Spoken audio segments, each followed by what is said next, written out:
Boy, is it nice to record a Believe in Mets pod, and I can look directly to my left, and there's some actual baseball being played. Welcome in another edition of the Believe in Mets pod. Chris Schubert, Jack McKessie here with you to talk all things New York Mets. Jack, we got the WBC on as we are recording. USA taking on Brazil, and there are plenty of Mets ties to the WBC that I'm sure we will get into here while we record. How are you, my friend? Chris, I am so good.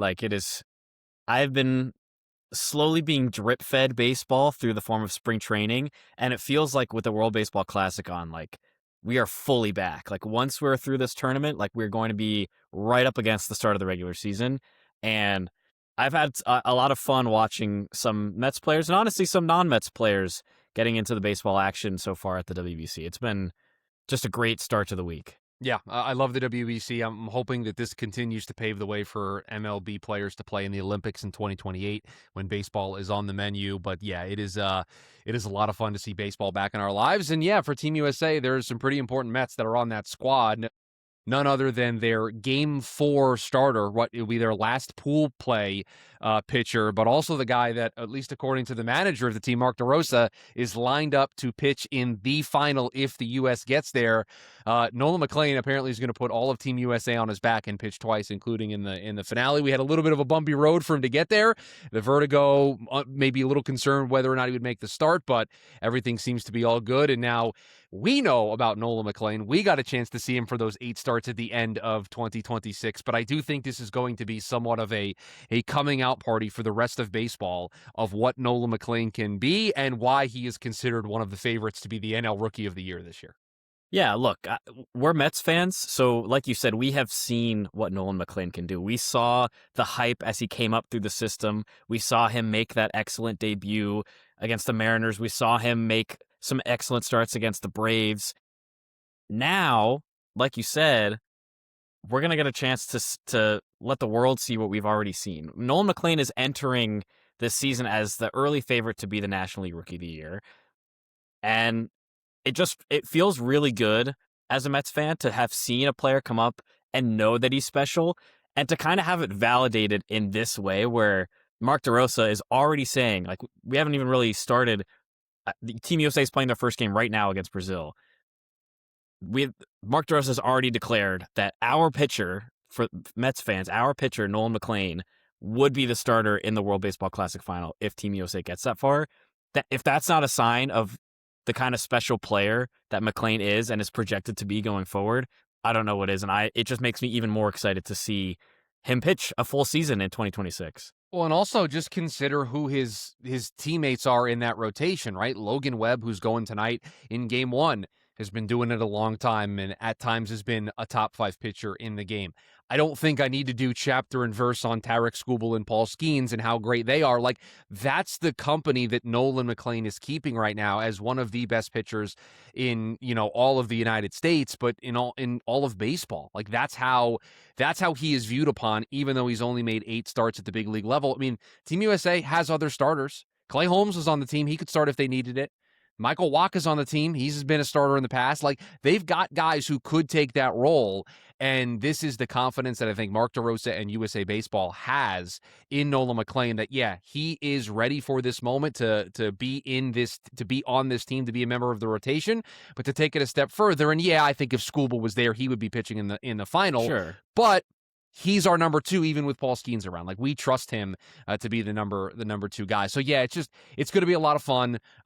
There's Mets flavor all over the place. I mean, I've got the Dominican Republic game on the other screen, and Juan Soto, he had a little bit of a rough adventure out in left field, but he's out there playing, and so the Mets are well represented in the WBC. And yeah, to your point, this feels like the slow drip. The faucet's now kind of halfway turned on, and water starting to pour out as we get close to the beginning of the regular season.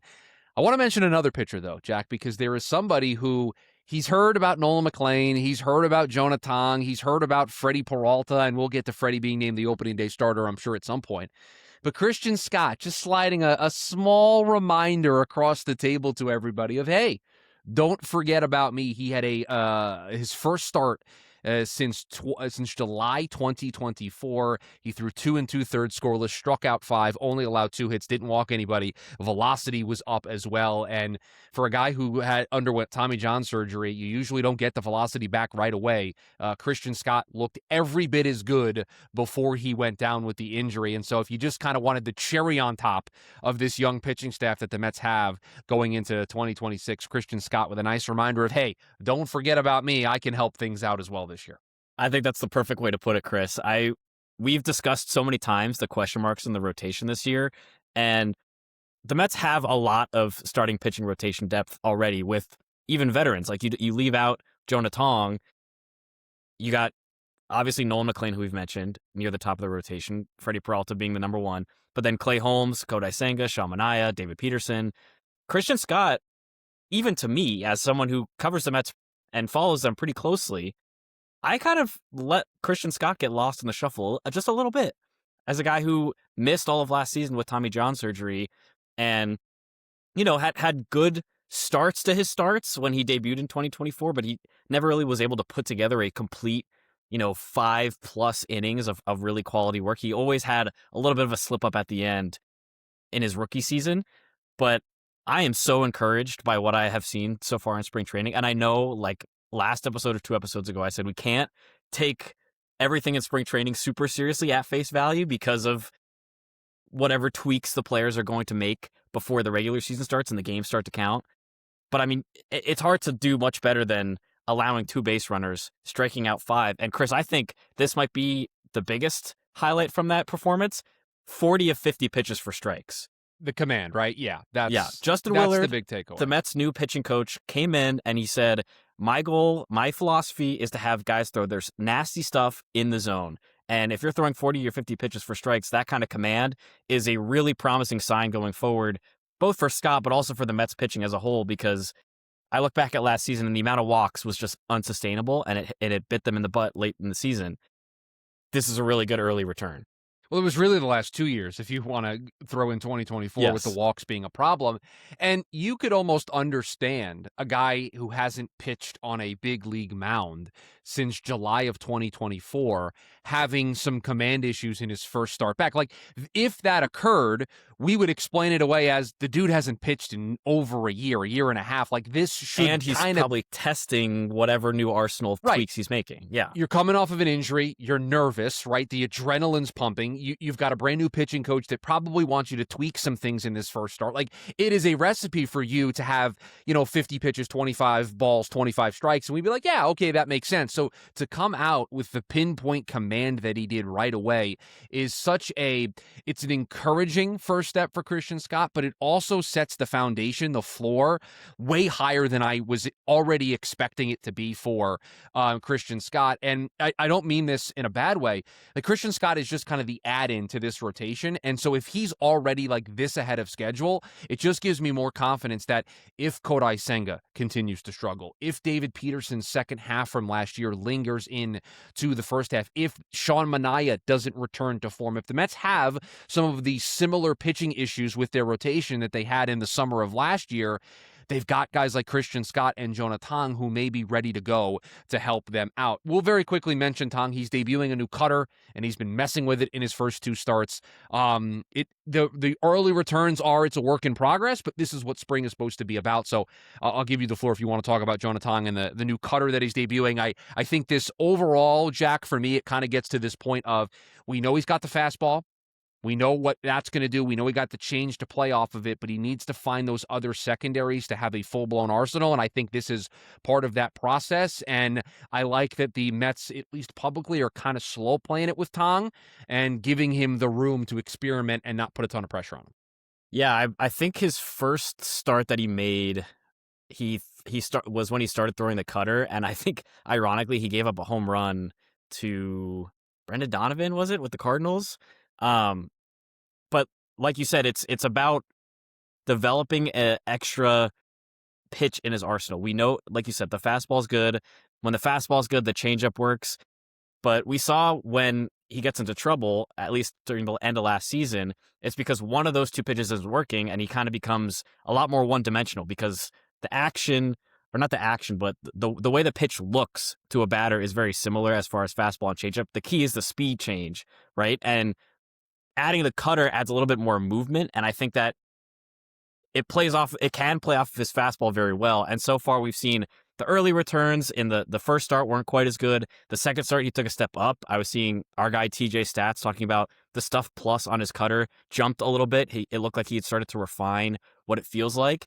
And look, at this point in spring training and with how good the rest of the Mets pitching has been so far in the spring, I don't know that Jonah Tong makes the opening day roster. I think there's a really good chance he starts in AAA, but I really like seeing the early tweaks that we're seeing Justin Willard make with a young guy like Jonah Tong and how he can maximize, like, we're not seeing him add a sweeper like Jeremy Hefner. We're seeing him change his philosophy and his tweaks that he wants a pitcher to make based on their strengths. And for Tong, that's obviously the weird arm angle, the fastball, and the changeup. Yeah, and I think to your point, Tong right now, as long as, and I'll knock on the desk here, as long as everything continues to go well from a health perspective, Tong is going to be the odd man out, and I think Tong and Scott start the year at AAA as the 1-2 in that rotation.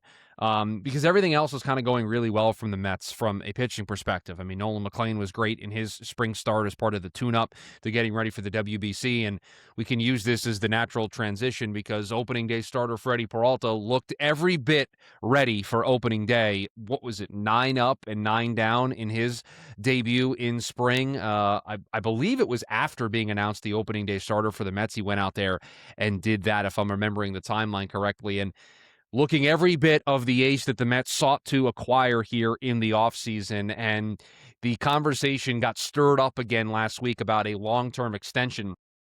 And he's kind of had some fun with it. He smiled when it's been brought up, and it certainly does feel like there's a lot of momentum to a long-term deal getting done with the Mets and Freddy Peralta. I was reading a story on The Athletic. I believe it was by Ken Rosenthal talking about Freddy Peralta, and he mentioned Tim Britton and Will Salmon's projections of a 4-year, $112 million extension for Freddy Peralta. I think I'd sign up for that as a Mets fan. I think I'd be totally okay with having Freddy Peralta as the ace moving forward and developing McLean and Tong and Scott right behind him. But so far, so good for the Mets and their new ace and their opening day starter in Freddy Peralta. This couldn't be going any better. One thing I've loved seeing from Freddy Peralta, and it's partly been the stuff that's come since he joined the Mets, but also clips resurfacing as part of the trade, is just like the vibe that he brings to the Mets and their pitching staff. Freddy Peralta is a 10 out of 10 vibes guy. Maybe 12 out of 10 vibes guy. Through the roof vibes guy. And I love like his involvement. I think we talked about in the recent mini golf team building outing. Like, he was a guy that was at the forefront of getting that put together along with, David Peterson, Lindor, and Soto. But I am so excited about, yes, what he brings to the field. You mentioned the 9 up, 9 down, 3 strikeouts in 3 innings. That's fantastic. But I just am so much a fan of the culture shift that I'm starting to see, honestly, we talked about Soto showing up to camp and kind of acting more comfortable around the guys. Lindor showing up despite his hand injury and starting to recover and get better. What Bichette has done at the plate so far has been really promising. I love seeing Brett Beatty embrace his role in right field. Like, Freddy Peralta's a microcosm of the Mets vibe culture change thing that I'm seeing so far in spring training. And I'm just really loving it. And every new thing that I see, I get more excited to watch him pitch. We've got a Mets pitcher making his own AI lab for the Mets pitching staff, and they're all talking to him about stuff. So, like, the vibes right now are immaculate around this team. And if you didn't see that story, Robert Stock, who is a pitcher for the Mets, basically vibe coded, that's a very popular term these days, his own app or his own process to digest some baseball data. And he kind of put out a disclaimer on Twitter because I think people like misconstrued the story. And he was like, listen, the Mets, they're great. Like, we have a ton of data available to us, but sometimes it takes a little bit to get that information. Whereas, like, if we have something right in front of us, we can use it. And yeah, I mean, the vibes right now are just a 10 out of 10 ahead of the start of the season. And again, I want to try to leave this in the past, but it really does feel like there was such an emphasis put on changing the culture and the vibes because everybody that's been brought in kind of fits that, right? You've got Peralta, as we've been talking about. You mentioned Bichette, Polanco, Soto taking on a bigger role in year two. Like there just really is this outward, very front facing, very deliberate, I would say, push to improving defensively with new defensive coach Kai Correa, having a better culture, the accountability being there. And it just feels like the Mets. I don't know what's going to happen this year. You don't know what's going to happen this year. None of us do. But it really feels like it's going to be more fun. Like the vibes are going to be a 10 out of 10 for most of the season. Now, I say that Mets go down to Miami and lose 2 out of 3, I may start throwing things. But right now, in this moment, Jack, I'm pretty happy with what we're seeing so far. Yeah, absolutely. It's just so fun to see all these new guys come in and do things just a little bit differently. Like for Bichette is the guy that I keep coming back to and thinking about. Just the results that he's gotten at the plate are like so much more selfless is a weird word, but like to a certain extent that's what it is, right? Getting opportunities to drive in runs, even if it means you record an out, like an on sac fly or whatever. But he's putting the ball in play and making things happen a lot more than I feel like I got used to with when we had a guy like Pete Alonso as a second or third offensive option. Yeah, the home runs were amazing, but to use your phrase, I wanted to throw something at the wall when Pete Alonso struck out with the bases loaded or in a runner on third less than 2 out situation. Like I'm just so encouraged by what I'm seeing. And it's obviously, I have to go back to what I was saying. Still, it's spring training. Like the games don't matter yet. It's easy to get really excited about all this stuff. But just from a vibes thing, from the outside, it just seems like things are moving in the right direction. Maybe the last thing we'll touch here, and just a quick disclaimer, I'm out on a vacation next week, so maybe a little bit of a lull in believe in Mets content, but once I am back, we will be ready to hit the ground running ahead of the season. I'm going to read a text message from my friend Jack about a week or so ago. Tyrone Taylor has heard the Benj Talkman buzz and has had about enough of it. And I look over here to my right because I have the spring stats for the New York Mets up. And I see Mike Talkman hitting 375 in spring. I see MJ Melendez hitting 364 in spring. I see Carson Benj hitting 308 in spring. And I see Tyrone Taylor hitting 273 in spring. I see 4 guys competing to be that starting right fielder for this team. And I see 4 guys that are making a very strong case to be the opening day right fielder for this team. This is what you file away as good problem to have if you're David Stearns, Carlos Mendoza, and the New York Mets. All 4 guys that you have, a young guy in Carson Benj, the mainstay on the team, Tyrone Taylor, and the 2 dart throws in Mike Talkman and MJ Melendez. It's a battle. My guess is Talkman has the edge right now because of the pop that he provides and how good he is defensively. But Tyrone Taylor just making sure we're all reminded that he wants to have his say in this when it's all said and And let's not forget Brett Beatty in the conversation there because he is a guy Sure. that has started to play a little bit of right field and actually in his right field spring debut hit his first home run of the spring as well. So, you know, things are kind of firing on all cylinders for the Mets. And in by that the way, situation. I don't know what to do with it. Christian Pache's hitting 615 for the Mets in spring. He's 8 for 13. Like I know. I don't know what to do with some of the things that is happening for the Mets in spring. He's played in 6 games and he has 8 hits. I mean, I think part of that is definitely he is getting his licks against guys that probably aren't making rosters for other teams, but still. 615 is 615. And like seeing the OPS numbers for Melendez, I'm seeing 1364, Tyrone Taylor 923, Brett Beatty's OPS is 1,000.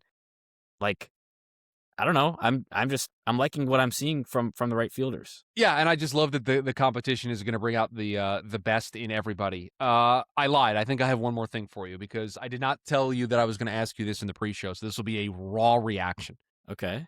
Are you worried about Mark Vientos? Oh, I'm worried about Mark Vientos. I'm 1 for 13 so far in spring. He's hitting 0.77. Yeah. And by the way, he is batting 4th for Team Nicaragua tonight. Which is... you know what? I haven't seen if he's done anything so far in the game. I turned it on at 3-3. Let me take a quick peek at the box score while we're having this conversation. Yeah, just to answer your question, though, I am worried about Mark Vientos.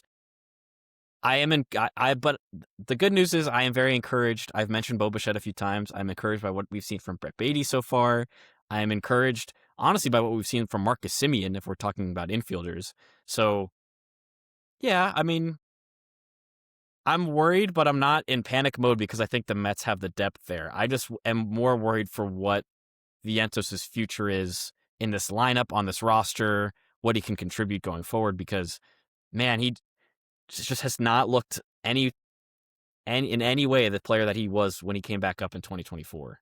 Yeah, he's 0 for 2 so far as we're recording this with a walk in the WBC. I just want to check on something before I say something completely out of turn.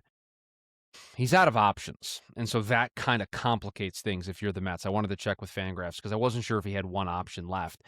Because I wonder if the longer this drags out and he struggles, how rosterable is he, right? Like, how can you put him? Because right now, let's be honest, right? Third base is Bo Bichette's position. He's going to play third. The DH is going to be Brett Beatty, or it's going to be one of these other outfielders that just is tearing the cover off the ball right now for this team. So Mark Vientos now slots into the first base, third base, right-handed DH pinch hit option that you can use late in games.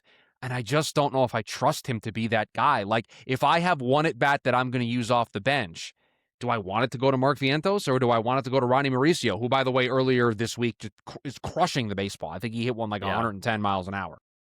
It makes it challenging for David Stearns. And yes, there's a lot of good, right? Jorge Polanco's having a good spring so far. Bichette, Soto, Lindor looks like he's on track. We've gone over the pitching so far for this team, right? Devin Williams, we didn't even get to him. He's looked good in spring in the outings that he's had. A lot of good, but there is some bad, and it's with somebody that, boy, it does feel a little last chance saloon for Mark Vientos, where if he can't find a role on this team right now, he's going to see himself get passed by a Mauricio, by a Benj, by a Clifford, by somebody else that is a young bat in this system that will take the opportunity to be a bench player, the first guy to come up in a big spot in the seventh plus inning when the team needs a righty off the bench or even a lefty off the bench to be that go-to bat for Carlos Mendoza.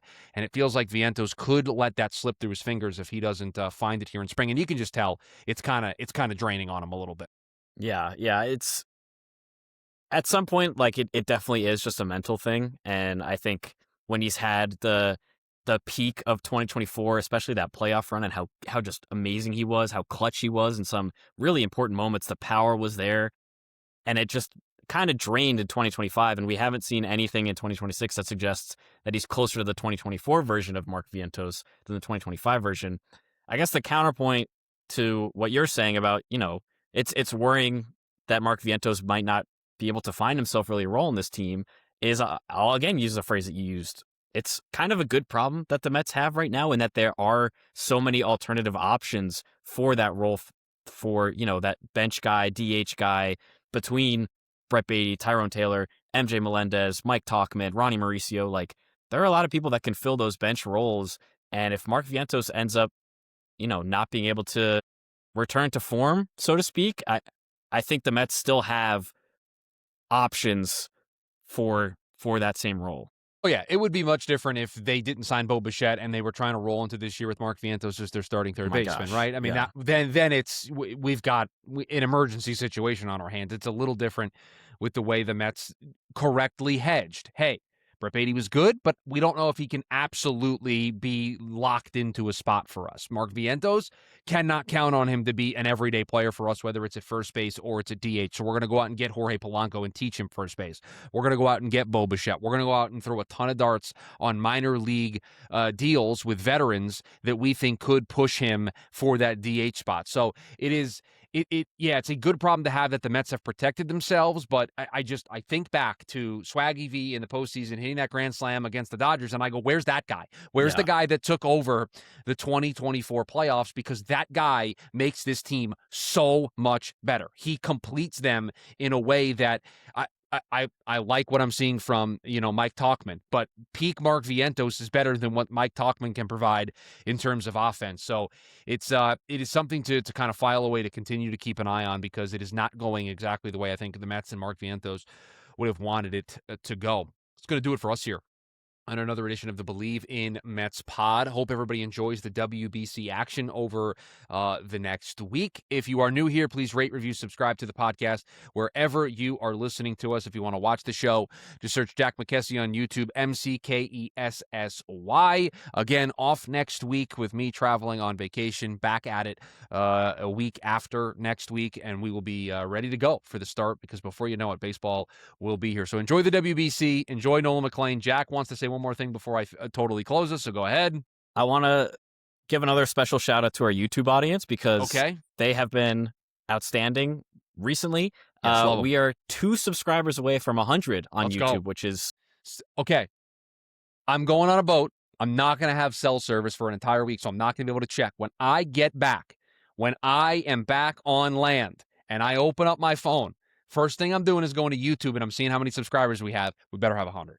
Better be past 100. All we need is 2 of you who aren't subscribed yet to our YouTube channel to subscribe, and we'll hit 100. And, small milestone, but it's a big step in the right direction for us at Believe in Mets. And so we just want to say we really appreciate everyone who's tuned in over on YouTube and watching the video version of our podcast.